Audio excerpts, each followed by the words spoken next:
controversial, and they believe getting it right is the only hope for salvation when the apocalypse, foretold in the Quran's pages, arrives.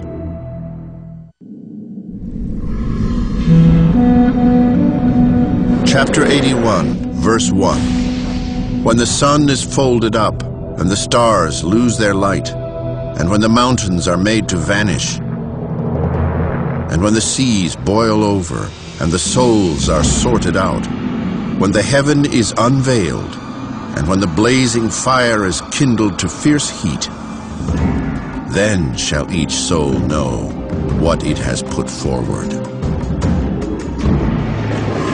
Such will be the scene, says the Quran, when God brings the world to an end.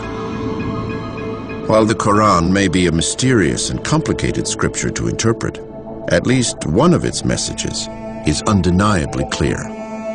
In verse after verse, the Quran warns of an inevitable apocalypse, a day of reckoning when mountains will crumble and animal fetuses will fall from their mothers' wombs.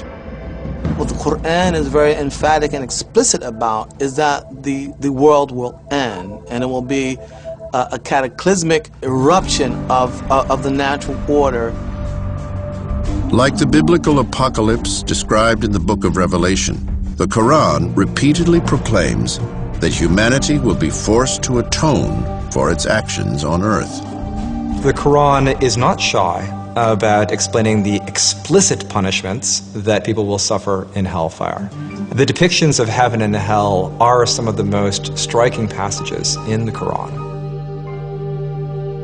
Like many of the scripture's verses, these depictions of the afterlife reflect the location where the Quran was revealed.